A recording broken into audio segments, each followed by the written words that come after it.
Sortez de là, enfoiré. Amenez-vous. J'ai ma cracheuse qui attend.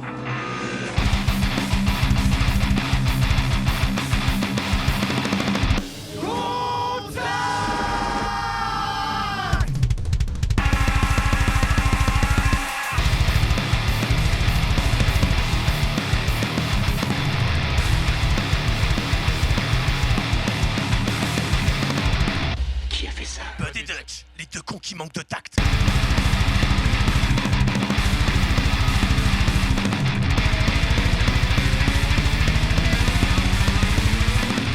Et bonsoir les branleurs et les branleuses et bienvenue sur Contact, le podcast des deux cons qui manquent de tact, toujours présenté par vos fidèles serviteurs, le Bud et évidemment Monseigneur Dutch. Comment il va le Dutch ce soir? Bah ça va, et toi comment ça va? Il va bien, il va bien. Il est un peu fatigué, on va peut-être pas se déchaîner aujourd'hui, mais ça va, écoute, hein, ma foi. Mais si, t'inquiète, Ouais, l'appétit vient en mangeant. Mais exactement, on va se réveiller la haine. On va se réveiller la haine. Bon, on espère que vous allez bien, les branleurs et les branleuses. Merci bien pour vos retours sur les derniers épisodes. C'est ultra cool. Ça fait plaisir. Du coup, ce soir, on va parler de plein de trucs, mais d'abord, évidemment... on va parler d'un sujet, mais évidemment le mighty coup de gueule, l'habituel coup de gueule, maintenant devenu légendaire. Alors pour moi, coup de gueule ce soir, ça va être tout con. Je vais essayer de faire court parce que j'en ai gros sur la patate, mais un gros crachat à la gueule de tous les vautours qui ont mangé sur le cadavre de Gojira au JO. Je veux dire, vous avez, il y a personne qui se reconnaîtront ceux qui sont pas allés manger le cadavre.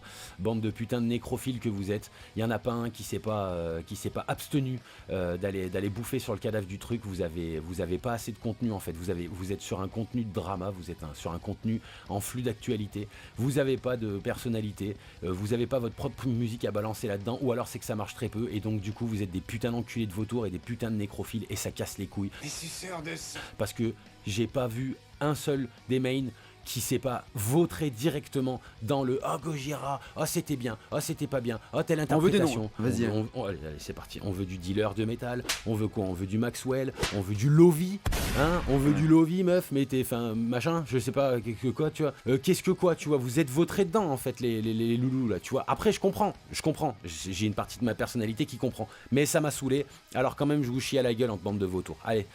À ton coup de gueule à toi mon frérot, qu'est-ce qui se passe? Eh ben qu'est-ce qui se passe? Il se passe que il y a le festival Alcatraz en Belgique qui vient de se passer là. Ouais. Donc c'était le 9, 10 et 11 août 2024 à Courtrai en Belgique. Et mauvaise nouvelle! Qui c'est qu'il y avait? Poésie zéro. Non, il y avait Europe! Oh putain, Rob, Jen Simons Band. Moi je suis toujours dans la même lignée, hein. Saxon. Alors Saxon, moi j'ai les photos devant moi là. C'est putain, c'est un truc de ouf. Tu me donnes envie de gerber. Alors il y avait quelques trucs cool évidemment, tu vois, mais putain, Chanel Zero, Testament, Paradise Lost, il y en a marre. Alors il y a une bonne nouvelle quand même dans tout ça. Il y a un slot libéré. Aerosmith a pris sa retraite. Oh. Officiellement. Officiellement, pourquoi pour 6 semaines et ils reviennent avec leur dernière tournée finale de 8 ans encore? Bah je sais pas, en tout cas ils ont fait un communiqué, blablabla, mais c'est bon, fallait pas vous fatiguer les mecs, vous avez des becs de perroquet sur chaque vertèbre, vous avez de l'arthrose sur à peu près 200 os de votre corps, fatiguez-vous pas, puis essayez de faire passer le message aussi, laissez un peu de place, c'est l'homme où avec sa bouche tu peux faire cuire une pizza 4 saisons là, où tu peux planquer un Dodge Ram, en fait lui sa bouche c'est comme le sac à main de Mary Poppins quoi, tu vois. Ah ouais, tu sors tout dedans, il y a Monts et Merveilles, tu sais. Ouais. Non mais ça fait du bien, enfin ça fait du bien. Ça fait un petit slot, fallait les pousser comme on a dit, tu vois, fallait pas la gériatrisation, tu vois. Il est temps de passer l'arme à gauche. Ouais, tant que vous avez encore un peu d'honneur, un peu de souffle. Un peu de dignité. Alors, on le verra peut-être pas au Hellfest l'année prochaine. Peut-être. On n'est pas sûr qu'ils reviennent pas quand même, hein. C'est des immortels quoi. Tu sais, regarde, Céline Dion, elle était malade et elle est plus malade, tu vois ce que je veux dire? Ah bah avec 6-0 tu te rétablis vite hein. Non, bah attends, regarde, ils ont dit qu'elle avait pas été payée et ils sont tous en train de dire oui, elle a pas été payée et selon les machins, ils ont pas été payés et selon ta grand-mère, mais espèce de bouffon, tu crois vraiment qu'ils vont le faire sans donner de thunes? Mais espèce de crétins, les comment ils s'appellent, les enculés là, tu sais, les enfoirés, ils se font payer pour faire leur truc caritatif, tu crois que Céline Dion elle va pas le faire? Mais arrête un peu, arrête ton défraiement à 5 ou 6 chiffres, frérot, arrête. La couleuvre est trop grosse cette fois-ci. Ça y est, j'ai faim, ça y est, tu vois.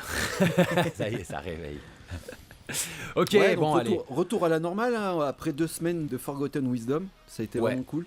Ouais, bien cool, des bons retours, merci. Oh, quel public génial. Ouais, et là du coup on avait pour projet de parler de label, mais bon, comme on l'a expliqué dans le com, on n'a pas assez d'infos internes pour pouvoir traiter comme il faut le sujet, on n'a que nos avis. Alors pour l'instant on a lancé des lignes, il n'y a personne qui a mordu, donc peut-être qu'on arrivera à en parler tous les deux comme ça et à chier vraiment sur tout le monde, ou alors à faire venir un label qui aura pas une grosse aura, et du coup on n'aura pas plus d'infos que ça, mais ça aurait été intéressant quand même qu'on ait des infos...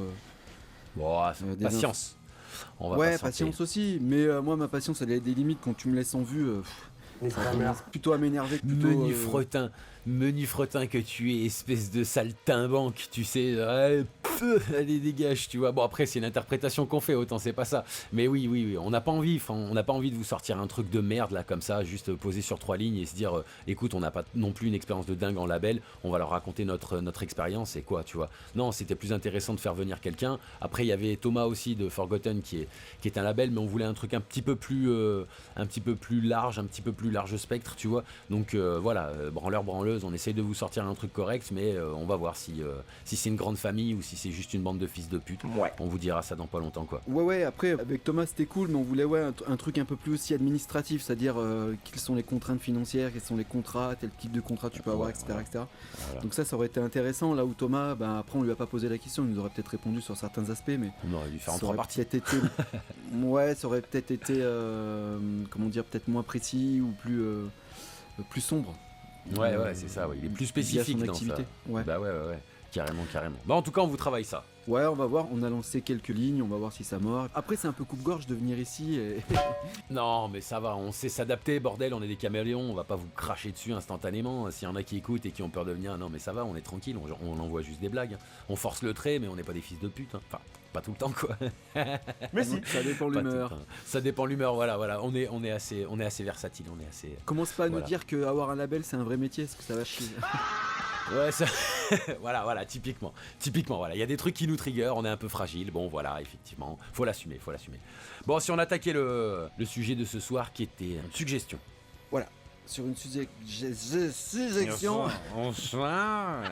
C'était quoi le truc? Comment sortir du preset. Exact. Voilà, ça va être ça le sujet de ce soir, les loulous, mes petits branleurs, mes petites branleuses. Désolé, on n'a pas retenu ton blaze, mais si tu te reconnais là, que tu nous entends, merci pour la suggestion, merci pour le soufflage, là c'est nickel chrome. Allez, big up. Ça fait plaisir parce qu'en plus de ça, on en avait déjà un petit peu discuté la dernière fois. Donc on va un petit peu étaler un poil plus avec Monseigneur Dutch sur ce sujet-là, de manière évidemment personnelle, parce que on n'a pas tout fait, on n'est pas tout le monde. Donc Que le spectacle commence. comment sortir du preset en attaquant à travers la première partie, on va essayer de faire ça, première partie, petite pause, deuxième partie. Première partie, le son. Est-ce que tous les groupes sonnent pareil? Objectivement, on va essayer de voir avec Monseigneur Dutch, est-ce que tous les groupes sonnent pareil? Et pour ouvrir le bal, je me permets Monseigneur Dutch, évidemment, il va falloir catégoriser. On a des étiquettes pour le style de musique, il va y avoir aussi des étiquettes pour le son. Évidemment, pour les connaisseurs, vous savez pertinemment qu'on peut pas mettre sur la même étagère un groupe de black metal un peu tendancieux, bizarre du nord de la Norvège, avec un groupe de hardcore new-yorkais. Voilà, le son ne peut pas être pareil. Pourtant, on parle d'une batterie, d'une basse, d'une guitare, d'un chant. Non, le son pourra pas être pareil. Donc déjà, voilà, on est d'accord, Monseigneur Dutch, qu'on peut pas globaliser le métal sous le même son. Ça, c'est d'emblée. Ah bah ça c'est clair, hein. Identité égale style, quoi. Exactement. Il y a des choses qui se ressemblent dans les styles. Après, voilà, on pourra en débattre un peu plus longuement, mais oui, c'est sûr que si tu compares le son comme tu disais, d'un groupe de black obscur et d'un truc super mainstream ou super tendance actuelle, metalcore, hardcore, ouais. Voilà. Et c'est là où on va avoir tendance à se rejoindre là-dessus. C'est plutôt si on reste dans une thématique, on va dire que celle que tu viens de citer, là, metalcore, hardcore, moderne, là, comme on a, tu sais, Falling in Reverse, des trucs un peu vraiment bien connus, tu vois. Est-ce que, moi je vais répondre à cette question, toi dis-moi, est-ce que tu estimes que le son il est semblable? Est-ce qu'on a justement cette impression, comme on gueulait la dernière fois là, sur mon petit coup de gueule par rapport à Resolve, est-ce que tu as l'impression qu'ils ont le même preset, les gonzes? Bah sur un style prédéfini, il semblerait que ça manque un peu de personnalité parfois en fait. Tout pareil. En termes de son, j'ai l'impression qu'ils passent par les mêmes amplis ou par les mêmes... process. Comment dire? Ouais... J'ai l'impression que sur certains amplis, si tu branches une ESG ou une Strat, tu vas sonner pareil en fait. Il est là le problème.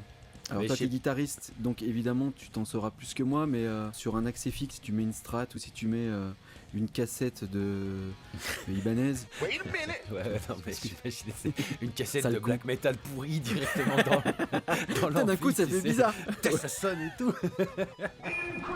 Non, la cassette Ibanez, c'est la signature carrément, Monkey.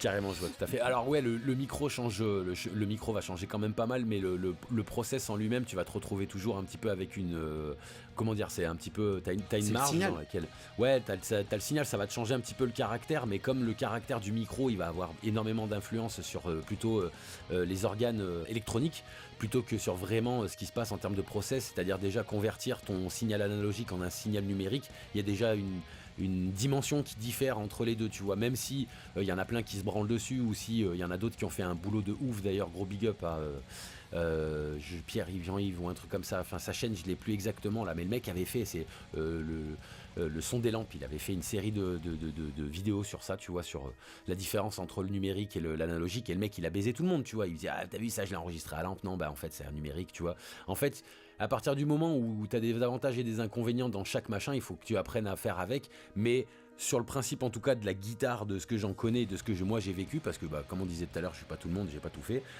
ça change un peu, mais quand tu te mets dans un axe fixe, effectivement, il a un IR, tu vois, il a une réponse, t'as toute une chaîne de son qui fait que t'as pas non plus une énorme différence entre une SG, une machin et tout, sauf si t'as vraiment des micros qui sont vraiment très caractériels, tu vois ce que je veux dire, t'as pris vraiment un type Nazgul ou des trucs comme ça, il y a des rêves, des 2-3 rêves comme ça, ou alors un EMG Les surboosté, Fishman. tu vois, des Fishman mais surboostés, là tu peux avoir une différence dans l'attaque, dans la manière dont le comment on appelle, je sais plus, le convertisseur, voilà, excusez-moi, le convertisseur il va travailler, mais parce que forcément il a plus de données, il a plus de signal, donc il a plus de trucs à traiter, quoi. Donc voilà, en tout cas pour la guitare déjà, effectivement, ça, c'est pas en changeant de guitare que tu changes radicalement de son, hein, c'est plutôt en changeant de preset.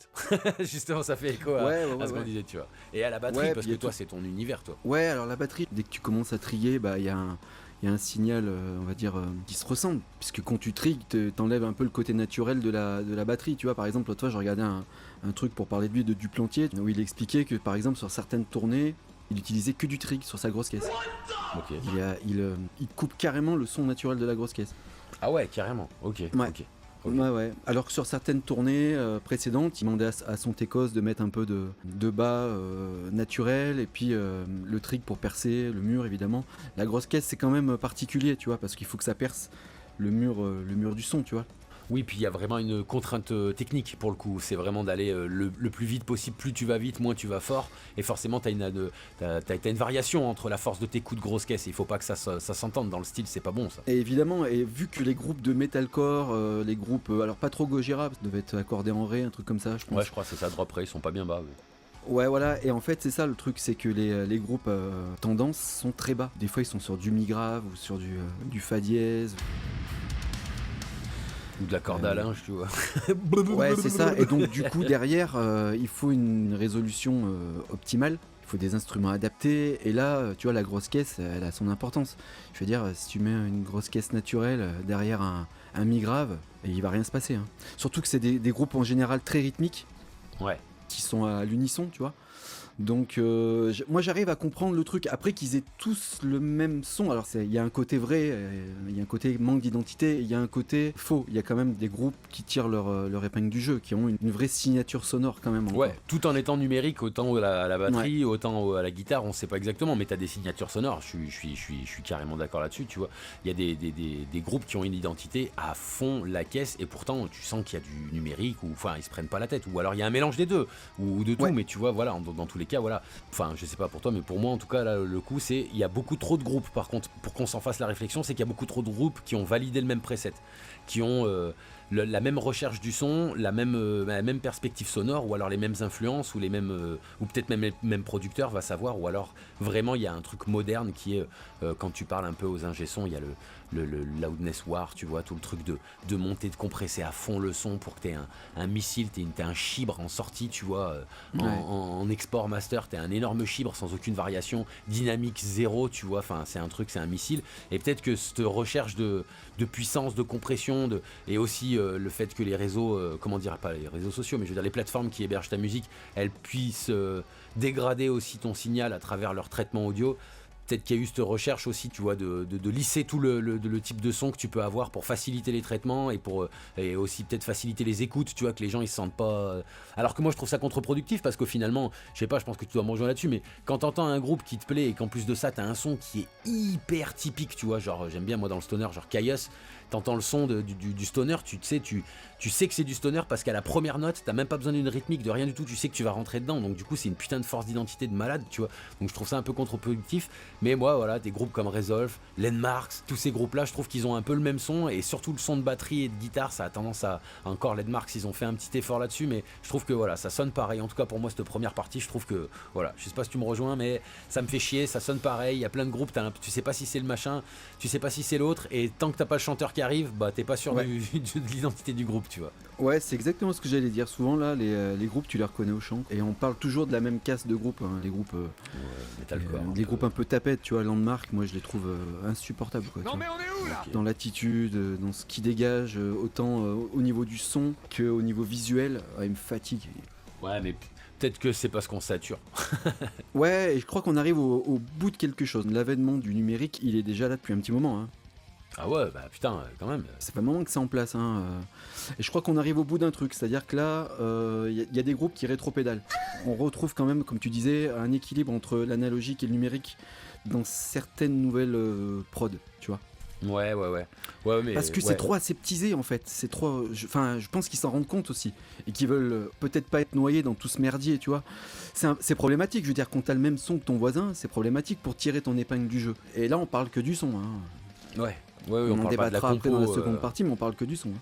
Ouais, parce que bon, après il y a la compo et tout. Mais après, je voulais soulever un truc aussi par rapport à ça. C'était la praticité, hein, vraiment le côté extrêmement pratique du numérique fait que aujourd'hui, du coup, après ça t'empêche pas de changer de preset ou de creuser tes presets pour vraiment lui donner une identité propre, tu vois, ne pas avoir peur de faire des sacrifices fréquentiels pour qu'il y ait d'autres places et tout ça, tu vois.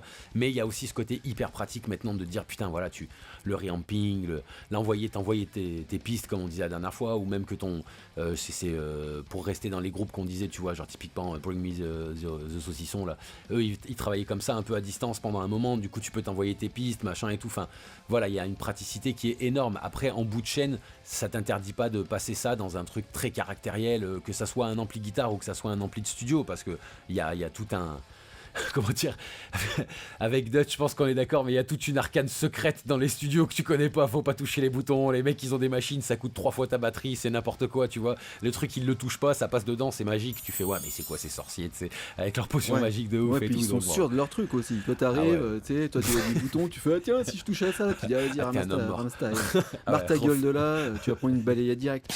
Mais non mais ouais, après je suis complètement d'accord, le plug and play, tu vois, je pense qu'il y en a qui se cassent même pas les couilles, tu vois, on en a parlé déjà, une batterie c'est extrêmement compliqué à bien faire sonner, il faut que ce soit fait dans un cadre professionnel, si encore une fois voilà tu veux être étalonné avec ce qui se fait de mieux, tu vois.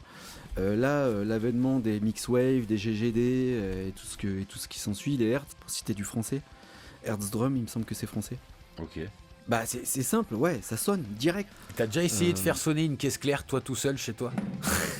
Ouais, juste ça, tu vois. C'est problématique. Alors si tu veux faire de la musique indé, underground, un peu garage, etc., ça va marcher, y a pas de problème. Ouais, black metal, ouais. Un truc de gonzesse. Ouais, black metal, même, tu sais, un peu grunge, un peu rock garage, tu vois.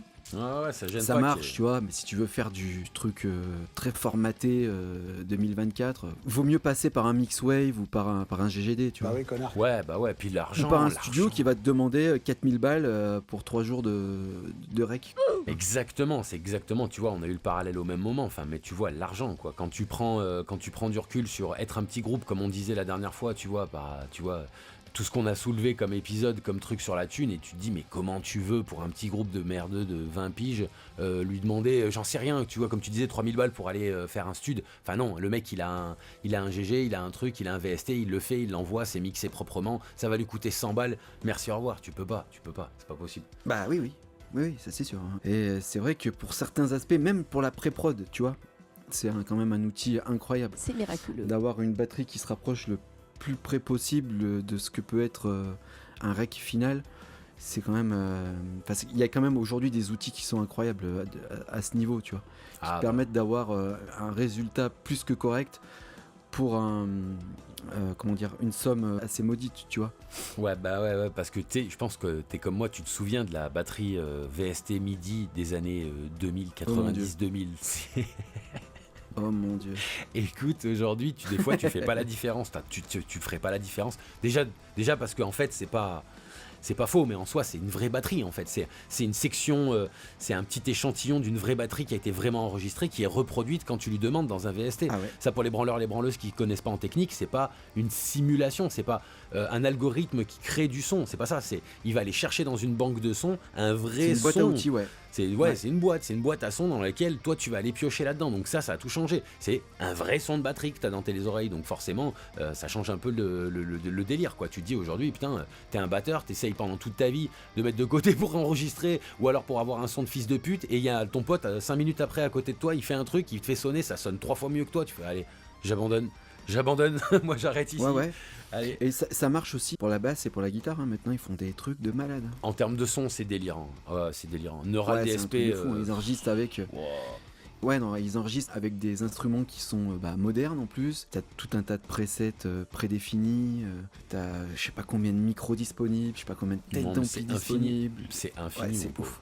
C'est infini. Et quand tu mets ça derrière avec les possibilités de ramping, c'est-à-dire de pouvoir faire tout ton truc en numérique et après de le refaire sortir pour le mettre dans un ampli et qu'il soit repris par un micro pour refaire tout ton délire, tu vois. Tu peux même le réenregistrer en bande magnétique. C'est Foo Fighters, je crois qu'ils font ça. Ils font des délires comme Egg, ils font des machins de ramping dans tous les sens. Enfin voilà, c'est assez infini, il y a une praticité de ouf, faut pas lui enlever ça, mais faut pas sombrer dans dans la facilité, et 2 dans faisons comme les autres pour rester dans un espèce de bain d'identité et être sûr que ça matche avec la volonté du public, tu vois. Je pense que c'est ça l'erreur, tu vois, de se dire que tu peux faire un son qui est un peu lisse, un peu moderne et qui est un peu comme tout le monde, comme ça t'évite de faire une fausse, une faute de goût, voilà, chercher le mot en même temps, excusez-moi, une faute de goût, tu vois. Peut-être que c'est plus rassurant pour des jeunes, pour des mecs qui veulent grimper tout de suite, très rapidement, de se dire, pour éviter une faute de goût, vaut mieux, vaut mieux se lisser et prendre un preset un peu, enfin voilà, on dit preset à chaque fois, mais voilà, ne pas creuser comme un fils de pute ton son et lui donner une identité de ouf, quoi. Ouais, et puis de toute façon, on pourra jamais s'entendre avec les mecs qui pensent que ça sonne trop propre, trop lisse, ça sonne pas genre années 80, 90. Nope. C'est une autre époque, il faut vivre avec les deux, il faut savoir digérer le fait que ce soit comme ça aujourd'hui, et aussi pas faire d'amalgame, c'est-à-dire que c'est pas parce que ça sonne propre qu'au final c'est pas de la bonne zik. Il y a des mecs qui sonnent super propres, qui ont un son un peu présétisé, si on peut un peu vulgariser les choses, mais qui font des dingueries avec leur instrument quand même, hein.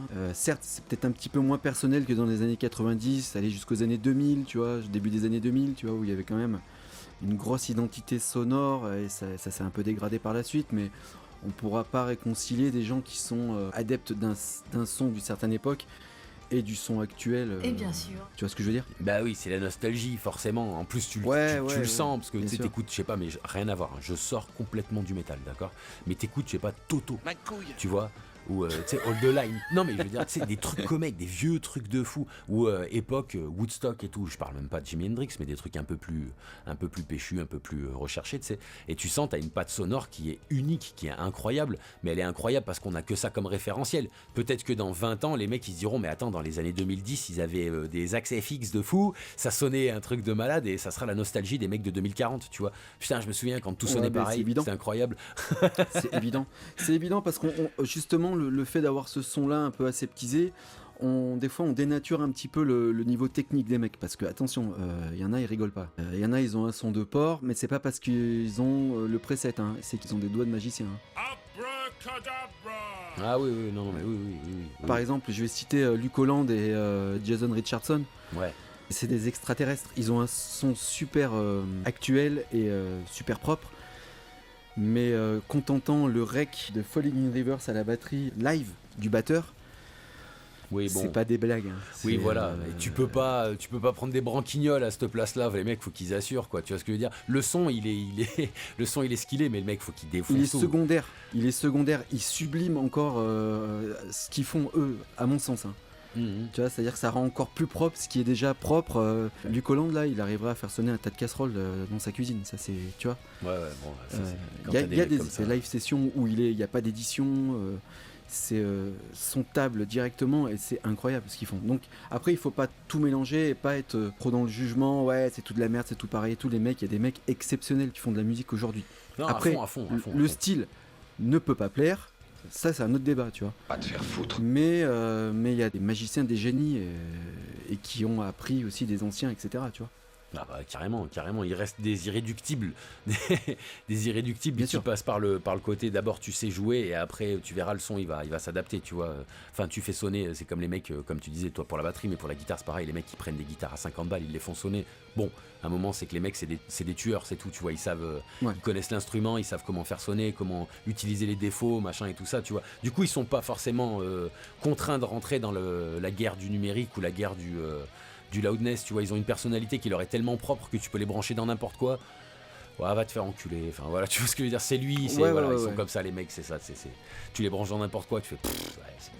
Ouais, peu importe le son que t'auras derrière, tu pourras pas raconter ce qu'ils font. Ouais, c'est exactement ça. Difficilement. C'est exactement ça. Bon, petite pause, on se fait une petite pause musicale. Qu'est-ce que tu nous envoies? Qu'est-ce qu'on s'envoie là? Vas-y, raconte. Alors, qu'est-ce qu'on s'envoie? Bah, pas de la pop déjà.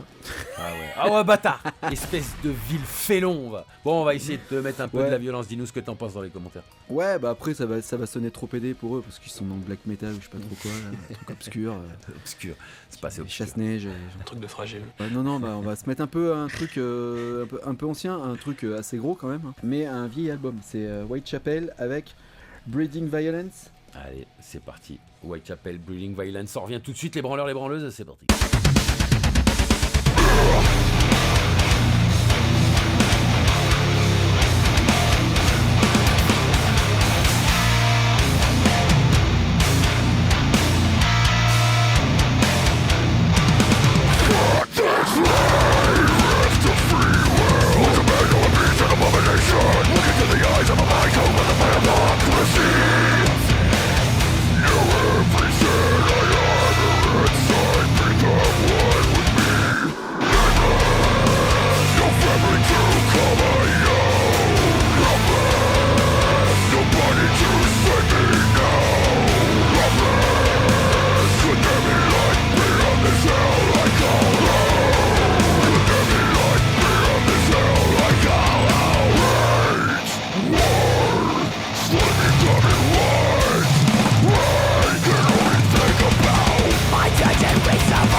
Come on!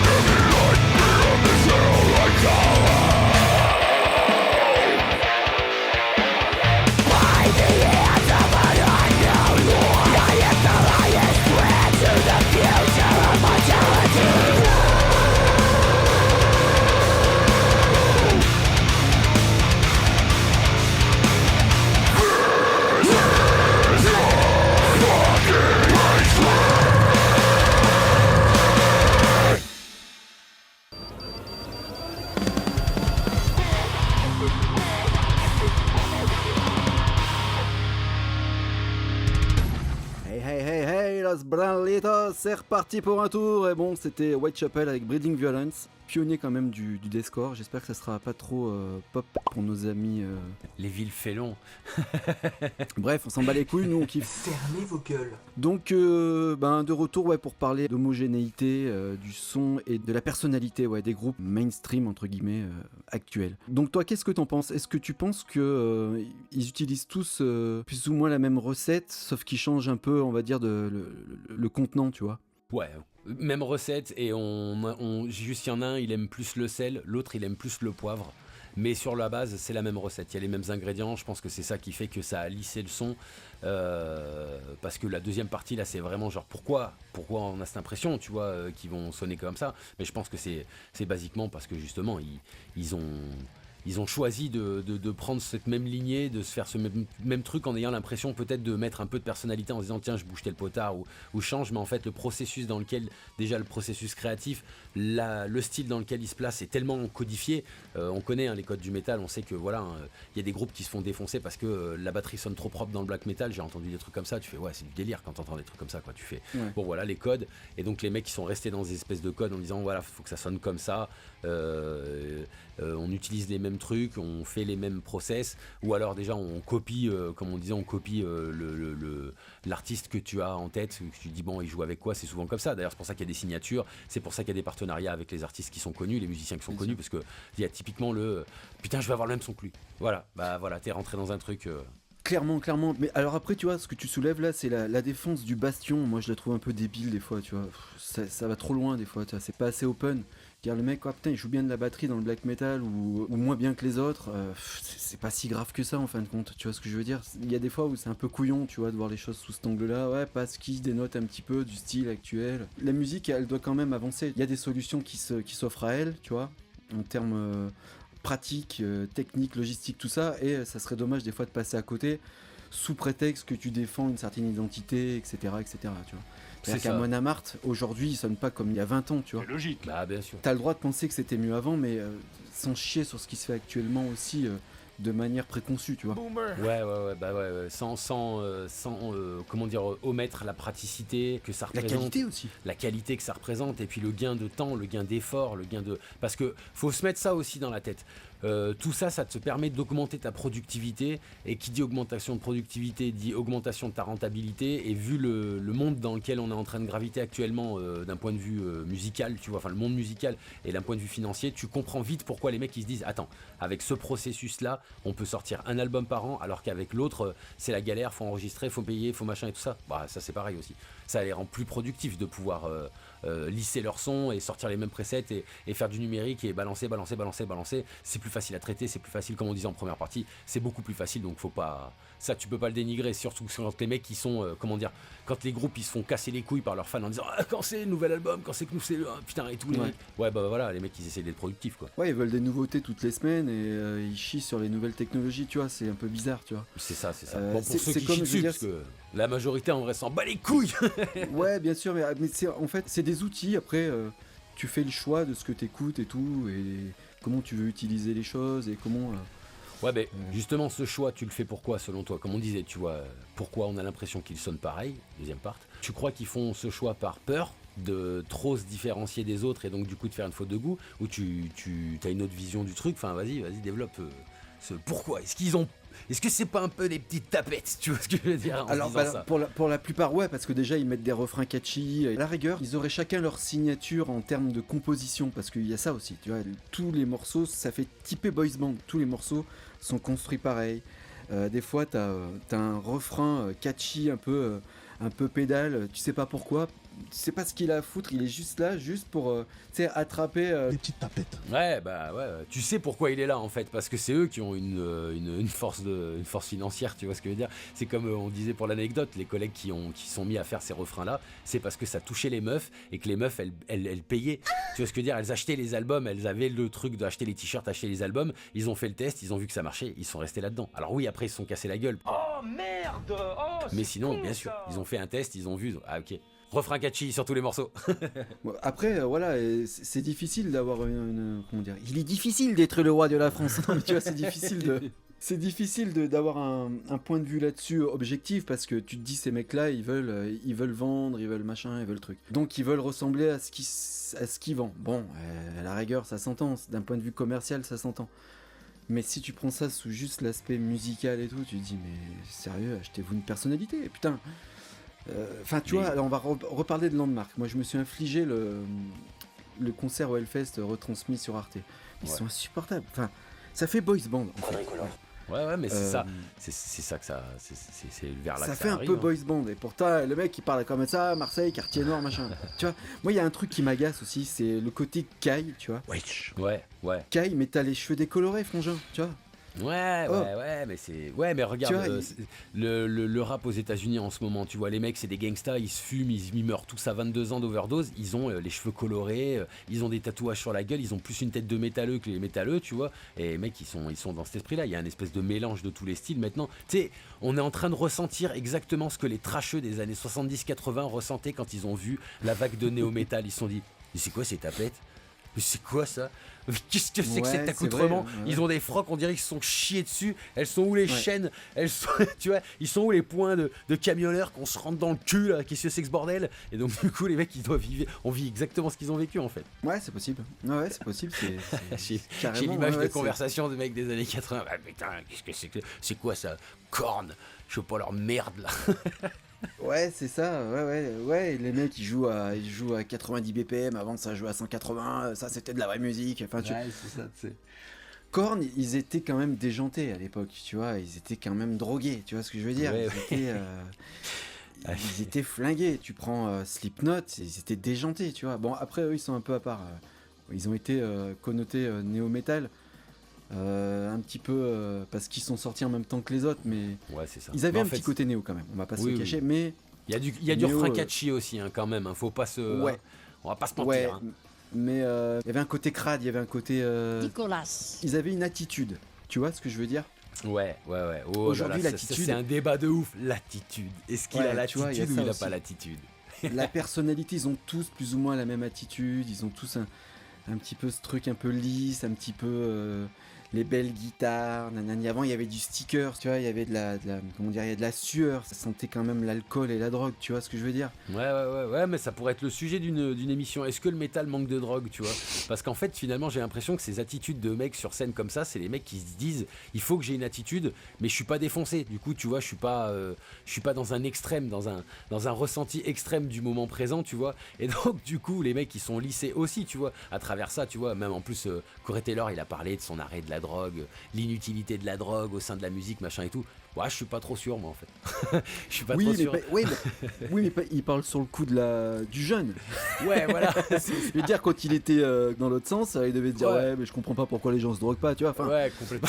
tu vois ce que je veux dire? Il est pas complètement objectif, ça, ouais. lui. Bah, lui, c'est vraiment l'héritier de Kiss, de comment il s'appelle, de Phil Anselmo, de Metalloge, de Slayer. C'est vraiment l'héritier. C'est-à-dire que les groupes des années 80 ont passé le relais. Aujourd'hui, est-ce que le témoin s'est passé entre les groupes des années 2000 et les groupes d'aujourd'hui? Je suis moins sûr. Moins sûr, ouais, pareil, je suis un peu moins sûr. Ou alors c'est qu'on est trop détaché, on n'est pas assez cohérent et on n'a pas assez le nez dedans avec la génération actuelle pour être pertinent sur notre analyse, mais j'ai pas l'impression que le flambeau a été passé correctement. Ou alors s'il a été passé, c'est pas dans le respect, tu vois. Il reste un molar collé dans la main de l'autre, tu vois ce que je veux dire? Il a craché sur le flambeau avant de lui filer cet enculé, quoi. Ouais, ou il a fait une Alzheimer, quoi. Il a oublié, il a regardé plutôt, tu sais, il s'est abreuvé de ce qu'on lui a donné, c'est-à-dire de la pop urbaine à la con. Il a trouvé que le son métal est cool, tu vois. Tiens, bah on va chanter des trucs un peu autotune, des trucs machin dessus, on va faire un espèce de melting pot de tout ce bordel et ça va nous donner ce qu'on écoute aujourd'hui. Alors on schématise hein, évidemment, il y a encore des putains de pépites aujourd'hui. On schématise toujours, de toute façon on peut pas parler d'un point de vue général, c'est pas possible. Bien sûr, mais je trouve quand même plus de cohérence entre les groupes émergents fin des années 90 avec ce qui se faisait à l'époque Heavy, tu vois, plutôt que les groupes fin des années 90 et les groupes actuels. Là je trouve qu'il y a vraiment une fracture en fait, vraiment. Ouais. Alors je parle en France. Aux États-Unis, ils ont une autre approche, il me semble. Ils sont très respectueux de ce qui a été fait avant. T'as des groupes actuels et ils sont toujours en train de parler par exemple de Suicide Silence pour des groupes qui sont dans le metalcore aujourd'hui. Ils vont parler de Suicide Silence, de Whitechapel justement, tu vois. Ouais, mais parce que ça fait partie intégralement de leur culture, tu vois. Nous, on allait la gratter. Comment on est arrivé, comment dire, c'est les années en fait où Internet est arrivé en France en fait. Donc du coup, c'est les années C'est où vrai, les ouais. mecs, ils ont pu mélanger un peu, au lieu de se fatiguer ou de péter les plombs à aller chez des disquaires pour aller découvrir de la musique, et le temps était incroyablement long pour pouvoir découvrir des pépites, tu vois. Bah les mecs, bon après, ça donnait une autre manière de consommer, justement, ça nous donnait des tomates forgotten, tu vois. Ça nous donne des mecs, c'est Ouais. des puits de savoir de musique, parce qu'en fait, quand ils ont pris un scud, ils l'ont poncé, les mecs. C'est pas une playlist Spotify, tu vois. Ils l'ont poncé, tu vois. Donc du coup, il connaît les noms, il a lu la pochette, il l'a retourné en même temps qu'il écoutait, machin et tout. Ça donne une autre matière, et j'ai l'impression que l'arrivée d'Internet, oui, comme tu dis, ça, il y a une fracture qui s'est faite parce qu'il y a eu 1 milliard de millions d'influences en plus, et il faut les régurgiter. Et je pense que culturellement, 20 ans, c'est pas grand chose, en vrai. C'est beaucoup et c'est pas grand chose. Pour les régurgiter de manière stable et sage, tu vois. Ouais, c'est comme tu dis, c'est très peu et beaucoup à la fois parce que étant donné le nombre de groupes qui sont sortis depuis les 20 dernières années, c'est saturé. Donc ouais. Je dis pas que je le comprends pas, hein, je dis que c'est un peu dommage, tu vois, on a perdu un petit peu la flamme. Ouais, il y a des trucs qui se sont faits qui étaient cool, puis d'autres où justement tu sens l'impact, comme d'hab, hein. De toute façon, avantage inconvénient, mais tu sens qu'il y a eu un impact, hein. Je te rejoins à fond là-dessus, quoi. Ouais, bah tu prends typiquement, voilà, on va pas parler d'eux pour les mauvaises raisons, mais Gojira, ils font vraiment le lien entre ce qu'a été la musique dans les années 80-90, tu vois, et ce qu'ils ont fait eux quand ils ont percé. Il y a une espèce de continuité dans leur musique. Après, leur musique aujourd'hui, elle a évolué, etc., mais sans se vautrer non plus dans le tout numérique, dans le tout popisant, etc., tu vois. Plutôt d'accord, Eux, ouais. c'est un bon exemple en France, mais je crois que c'est le seul, hein. Enfin, le seul, le très connu, en tout cas, le... Ouais, moi je retrouve moins ce côté trashy, un peu arche au niveau des grattes et au niveau du son dans des groupes comme Rise of the North Star et tout. Je pense qu'ils sont passés à une prod pareil énorme, beaucoup plus léchée et tout ça. Donc pareil, je trouve que heureusement qu'il reste le chanteur pour donner cette impulsion d'identité, parce que pour moi ça fait partie des groupes où ouais, pareil, tu vois, les mecs ils ont le même son un peu, c'est pas non plus si caractériel, tu vois, et pourtant c'est très connu. Bon, peut-être moins que Gojira pour le coup, parce qu'ils ont pas fait les JO, eux, hein. Big up les vautours de merde. Mais voilà, tu vois, sur le principe, je trouve que ouais, il y a quand même des gros groupes qui s'y sont pliés, quoi. Et comme on disait Landmarks, parce que là on a le trio un peu gagnant de ce qui se fait de mieux en France et de ce qui se fait Ouais, le le plus trio connu, quoi. Spotty, quoi. Ouais, le trio Spotty, puis le trio international, Bien sûr. en fait, c'est ce qui se vend le plus à l'international, parce que la Outblast, c'est très bien, mais la Outblast, c'est bien en France, quoi. Ça se vend un peu moins à l'international, je pense, que les trois autres, hein. Ouais, bien sûr, puis l'autre blast, ça a été, ça n'est plus vraiment, tu vois. Il se pourrait bien que les puristes aient envie de t'envoyer au bûcher. Ouais. Les jeunes, Ouais. les jeunes, ils s'en battent les couilles de Youth Blast. C'est pas- Ouais, c'est un truc. Après, ouais, il reste encore plein de vieux, hein. C'est sûr qu'il reste des irréductibles Jean-François de la bière, tu vois, qui reste là et tout, quoi. Puis tu vois aussi la notoriété d'un groupe sur la place qu'il occupe sur l'affiche, tu vois ce que je veux dire. Et là, Youth Blast, tu regardes un petit peu, ils font des festoches, ils sont, genre avant, ils étaient bien en haut, juste en dessous les grosses têtes d'affiche, souvent. Là, ils sont plus middle, tu vois. Bah, comme on disait, la vague metalcore, elle arrive, tu vois, elle arrive, elle est en train de plier tout le monde, elle met, voilà, et ça arrive, le changement, on le vit, on vit le changement maintenant. Le changement, c'est maintenant. On est acteur et on est autant acteur que spectateur de ce changement selon les styles et selon les points de vue, tu vois. Et c'est d'ailleurs pour ça qu'on trouve que les mecs, ils manquent de personnalité, parce que comme on est acteur en tant que musicien, et on va dire aussi un peu acteur en tant que média, et aussi spectateur en tant qu'écouteur de musique, t'as vu, moi, Resolve, j'ai été déçu à cause de ça, c'est pour ça que j'ai passé un coup de gueule, c'est-à-dire que ça m'a tiqué pendant l'écoute de me dire, putain, mais c'est le même son que tout le monde, en fait, c'est un truc de ouf, tu vois, que Pliny, ou que je sais plus quel autre groupe avec l'autre qui chante tout le temps, là, je me souviens plus, là, où il crie jamais, et putain, c'est le même son avec les guitares sans tête. Tesseract non, pas Tesseract, je me souviens plus, putain, j'ai plus les blazes, laisse tomber, je suis fracasse, j'ai pas assez dormi là. Mais du coup, tu vois, j'ai plus les blazes en tête, mais franchement, ça faisait déjà 3 ou 4 groupes en mode moderne comme ça, où je dis putain, mais j'ai l'impression ils jouent avec les mêmes grattes, c'est la même basse, c'est les mêmes VST, c'est tout pareil. Quand tu t'en fais la réflexion, c'est que t'es arrivé à un point un petit peu essentiel où tu dis là ça commence à devenir un peu relou, comment on peut sortir de ça? Bah achetez-vous des couilles, tu vois, déjà premièrement, et puis n'ayez pas peur de sortir du lot comme les mecs peuvent faire, tu vois. Et je prendrais Slaughter to Prevail.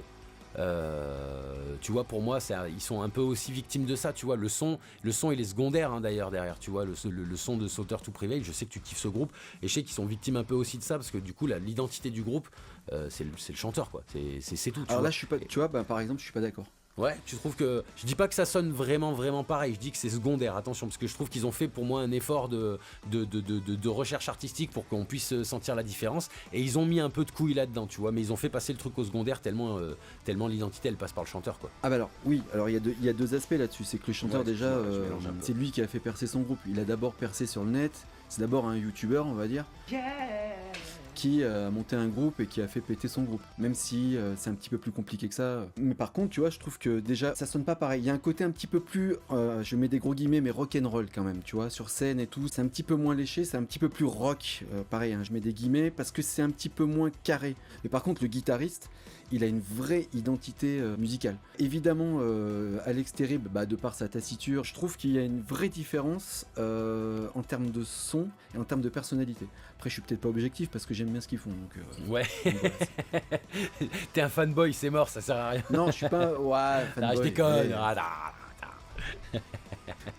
mais il est en train un petit peu de me fatiguer parce qu'il fait du lifestyle et ça m'agace, tu vois. Il est en train un peu. Il a migré aux États-Unis, on sait très bien ce qui se passe aux États-Unis. Pour moi, il aurait mieux fait de rester en Russie, de porter ses couilles, peut-être d'être appelé à faire des obligations qu'il n'avait pas envie, mais au moins il n'aurait pas dérivé dans des trucs un peu trop chelous. Ouais, bah tu vois, du coup, il y a un pont à faire sur ce manque de personnalité, tu vois. Le manque de personnalité, pour moi, c'est aussi ce manque de couilles que tu peux avoir à travers des choix qui peuvent être différents, hein. Pas forcément le choix de tes micros de guitare ou savoir si tu fais du numérique, mais aussi des choix de promotion, de manière d'aborder les extérieurs et tout ça, tu vois. Et du coup, les mecs, tu sens qu'ils ont une peur de se faire cancel en fait, et du coup ils sont lissés, et tu le retrouves à travers tous les aspects. Quand les mecs ont cette peur là, je pense que tu la retrouves à travers tous les aspects de leur musique, de leur promotion, de leurs clips, de leur visuel, de tout, tu vois. C'est lissé dans le cadre du métal, c'est à dire que tu peux voir des mecs morts, des mecs sacrifiés, des mecs qui saignent, qui vomissent, qui chient, qui pissent, qui rotent, mais tu peux pas blasphémer, tu vois. Donc du coup voilà, tu fais un peu blasphémer, je parle pas de religion, mais je veux dire, tu peux pas aller à l'encontre de la woke culture ou des trucs comme ça, sinon les mecs ils vont te chier une pendule direct, où tu restes dans une espèce de catégorie un petit peu sombre, un petit peu dark, où très vite on va te catégorifier de fasciste, alors que toi t'as rien à voir dans l'histoire, tu vois ce que je veux dire. Juste t'as un propos qui est catégorique, un propos qui est clair, et tu veux garder ta personnalité en disant allez vous faire enculer, tu vois. Boom. Et du coup tu prends des risques, et quand les mecs prennent pas de risques, bah du coup ils se retrouvent un peu lissés comme ça à mon point de vue, quoi. Bah pour ce qui est du cas d'Alex Terrible, lui il a pris des risques, enfin lui il a, comment dire, il s'est barré du potentiel risque d'être appelé au front, donc bon, ça se comprend, hein. Très honnêtement ça se comprend, mais après il a fallu qu'il aille aux États-Unis, on sait très bien qu'il aurait peut-être pu aller en Angleterre, tu vois, par exemple. Tu vois, ou là choisir les États-Unis, on le sait très bien pourquoi il le fait, c'est pour devenir ce qu'il a envie d'être en fait. C'est un rockstar et on peut pas. Mais du coup, ben ça amène certaines dérives qui moi me déplaisent. Et typiquement, ce que tu disais là, le manque de risque et tout, il y a encore des mecs qui ont des couilles, qui portent leur bollocks, mais ils perdent leur groupe et leur carrière. Typiquement, C.J. McMahon de Tired Is Murder. Lui, s'est offusqué des gens qui viennent dans les écoles pour commencer à mettre des graines dans le cerveau des enfants concernant leurs orientations sexuelles. Il l'a dit sur le net. Il s'est fait lourder direct. Direct. Donc voilà, après... cancel culture, on la connaît. Ouais, la cancel culture, mais c'est-à-dire que il a quand même eu, on peut lui reconnaître ça, il a quand même eu des bollocks. Après, t'as les gens qui ont fait, tu sais, ça a divisé, t'as les pros CJ et les pros Tired. Normalement, ça n'a rien à foutre dans le monde de la musique. Enfin bon, bref, ça c'est un autre débat, mais je pense que justement, t'as raison de souligner, c'est vraiment ça démontre un petit peu ce manque de personnalité qui fait que du coup, soit les mecs ils ont des bollocks et ils se font cancel, soit les mecs ils en ont pas et du coup ils sont lissés, et tu retrouves cet aspect-là dans leur choix de musique, dans leur choix de son. Je pense que il y a de ça quand même un petit peu. C'est insupportable en fait. C'est insupportable parce que ça, du coup on fait quoi nous on n'a plus le chanteur dans le groupe qu'on kiffe, tu vois. Tout ça parce que lui il a dit un truc, enfin tu vois, il s'est exprimé, en plus il a été obligé de s'excuser. C'est-à-dire que l'album était déjà sorti, il a fallu que le chanteur qui le remplace refasse un rec de l'album sorti. Enfin, c'est ouf quand même. C'est bannissement quoi. C'est pas. Ah ouais, carrément. Ouais. J'avais pas suivi l'actu, mais la violence. Ouais, c'est sombre histoire. Donc voilà, qu'est-ce qu'il faut faire ? Et tu peux payer 25 ans, 30 ans, 40 ans de carrière, tu te la mets dans le cul. en une seconde parce que t'as dit un truc qui est pas passé auprès des gens, quoi. Et je parle pas d'un truc genre ouais, faut tuer tous les PD. Attendez, mec, bien sûr qu'il faut le censurer. Enfin, je veux dire, évidemment, il y a des mecs qui disent des énormités comme ça. Tu dis non, mais là non. Là non, mais quand tu balances un truc comme ça en disant ouais, faut protéger les gosses et tout ça, tu vois, faut éviter ce genre de truc là, sans dire derrière attention, les transsexuels c'est des fils de pute et tout, du tout, tu vois, le mec, tu dis non, bah là ça va devenir compliqué. Tu m'étonnes qu'il y en ait qui ferment bien leur gueule et qui sont là, bien sûr, on fait Non comme mais vous voulez. pareil, alors, ouais, t'as raison. Et du coup, le mec, il y avait un mec qui disait, mais tu sais, les enfants, si tu leur demandes ce qu'ils veulent faire à 6 ans, ils veulent être cow-boys et indiens. Ouais, c'est ça. Donc en fait, si on les avait écoutés, on aurait que des cow-boys et des indiens adultes aujourd'hui. Tu vois ce que je veux dire, enfin, c'est exactement ça. tu vois, c'est à un moment donné, faut revenir à la raison et ça a rien à faire. Enfin, tu vois, dès que tu prends un peu de risque et dès que t'as un peu de personnalité, que ce soit dans le son ou même dans le storytelling de ce que tu veux défendre, bah c'est risqué. Et donc, pour en revenir au sujet initial, oui. Pour clore tout ça, faut faire une synthèse. Bah la synthèse, c'est en gros, prenez des risques, faites gaffe à ce que vous dites. Mais au niveau du son, bah essayez de prendre des risques, les mecs. C'est ce que disait King Ju, mec de Stupéflip, dans un autre registre, mais il disait essayez de créer un truc qui a pas déjà été fait, quoi, tu vois. Enfin, c'est ça aussi qui est intéressant dans l'Asie, qui est dans l'art, dans toute forme d'art, tu vois. Ok. Ça, moi, je trouvais ça marrant, tu vois. Moi je te rejoins à fond dessus. Vraiment, essayez de prendre des risques, les mecs. Essayez de faire quelque chose que les autres n'ont pas déjà fait. Et quand bien même vous auriez des retours et tout quoi, gardez votre personnalité si vous sentez que c'est vraiment la vôtre. Et même si les gens disent ouais, c'est dommage au niveau de la machin, du son, du truc et tout, gardez-la. Parce qu'en fait, ce que vous aimez et ce qui a fait que vous faites de la musique, c'est des gars qui ont dit non, en fait, je fais mon son comme ça, nique ta mère, en fait. Sac à merde. Donc ça, vous êtes le fruit de vos influences. Et vos influences, elles passent par des mecs qui ont dit nique ta mère à d'autres qui leur ont dit ouais, tu sais, ta guitare, tu devrais. Oui, va te faire foutre. Connard. Oui, je fais ce que je veux, va te faire foutre. Connard. Et du coup, bah, c'est ça qui a fait vos influences et que vous existez aujourd'hui en tant que musicien, quoi. Voilà. Ouais, et puis même d'un point de vue graphique, tu vois, on va mettre même ça. Ah ouais. Arrêtez tout, de nous chier les mêmes noms, les mêmes pochettes. C'est bon, enfin, tu vois. Ouais, C'est bah vrai. là, avec l'IA, mon pauvre, on Ouais. devrait peut-être faire un épisode sur ça, mais bon, c'est pareil, c'est vautour, je trouve. Mais ouais, là, je pense qu'on va encore vivre une période assez intense si l'IA, si on calque ça sous l'IA, tu vois, ça va tous ressembler pareil, à mon avis. Bon, tu veux que je te laisse t'envoyer une session de pagayage ou quoi, mon tonton? Tu veux t'envoyer du kayak cette semaine ou Allez, comment ça se vas-y, passe on tente le kayak. Allez. On va se faire un peu les épaules et les bras. Ben, écoutez, les branleurs, ça a été encore une fois un plaisir de pouvoir vous divertir pendant vos vacances de merde avec vos boutons sur le cul là, si vous êtes baigné dans la Seine. Du coup, ça encore un plaisir de partager ce moment avec toi. On a été un petit peu flou, un petit peu, on a digressé On est encore, fatigué. encore une fois, un petit peu, On est ouais. fatigué. Mais bon, voilà, c'est l'été. Pendant qu'il y en a qui sont en train de se pavaner sur la plage, nous on est derrière notre micro en train de suer comme des porcs. Donc peut-être qu'il y a des fois où on est un peu moins virulent et un peu moins efficace que d'habitude, mais ne nous en veuillez pas. De toute façon, faites ce que vous voulez, on s'en bat les couilles, on fait ce qu'on a à faire. Et c'est tout, ouais. du coup, on se rejoint la semaine prochaine. Allez, Reprenez toutes vos saloperies de dildo, de boules de geisha, de go de ceinture et de vaseline dégueulasse qui a traîné pendant 20 ans dans votre placard, là. Toute moisie là. Foutez-vous des oignons dans le cul, faites ce que vous voulez, et puis on Faites se une retrouve la salade. semaine prochaine. On se retrouve la semaine prochaine pour des nouvelles aventures, et puis on verra ce qu'on fait. Parce que là, aucune note aujourd'hui, freestyle complet, donc voilà. On vous embrasse, on vous dit tous d'aller vous faire foutre, et puis on se rejoint la semaine prochaine pour des nouvelles aventures. Ciao ciao. Et Mighty Bud, et t'embrasse, et t'aime fort. Allez, salut mon gringo, à la semaine prochaine les branleurs et les branleuses. Ça, c'est du spectacle.